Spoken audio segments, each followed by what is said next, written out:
Og så kom du i arbejde? Ja. Er der nogen sammenhæng der? Både ja og nej, kan man sige. Ikke? Også fordi jeg tog ikke et kursus i japansk middelalder. Der findes ikke så mange selvvalgs 6 ugers kurser lige inden for japansk middelalder, og det er der måske også en god grund til.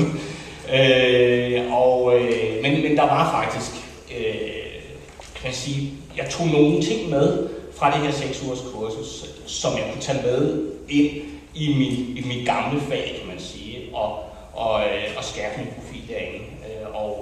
Og det fik jeg rigtig meget ud af. Jeg fik rigtig meget respons på det i USA også. At jeg havde en anderledes tilgang til det her meget nørdede fag. Jeg prøver lige at fortælle, hvad det var for et kursus, du har. Ja, det er jo det her Camfusia, som er, hvis jeg må lige hurtigt forklare, hvad det er for noget.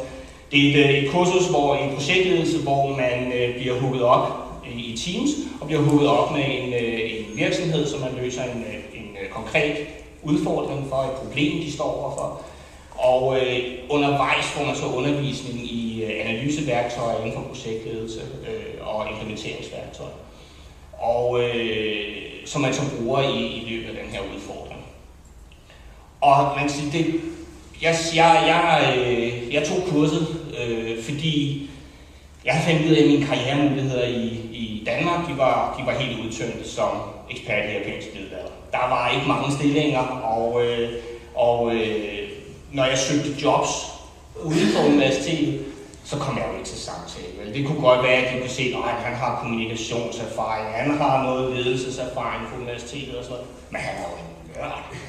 Okay? Altså, de kunne jo ikke komme forbi det der, når de så læste mit CV og så, han er ekspert i japansk middelalder. Det kunne de slet ikke abstrahere for. Måske var det det, men jeg kom ikke til samtaler nogen steder, eller jeg kunne se, at der skulle ske et eller andet helt radikalt.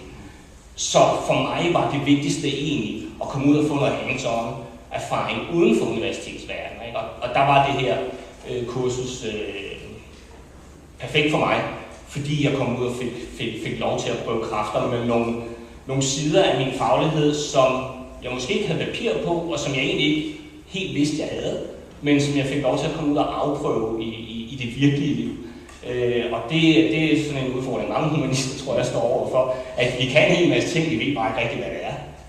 Så rationelt var at lære noget, du ikke kunne i forvejen? Lære noget, jeg ikke kunne, og lære noget om mig selv også. Hvad er det egentlig, jeg kan? En af stemmen. Men som, hvis vi lige skræller alt det der middelalder væk, ikke? Så hvad er det egentlig kernen i det hele, der er? Og hvordan kan jeg bruge det i en virksomhed? Og det lærte jeg rigtig meget af. Og det er det, jeg sådan har taget med mig videre i mit gamle fag, kan jeg sige.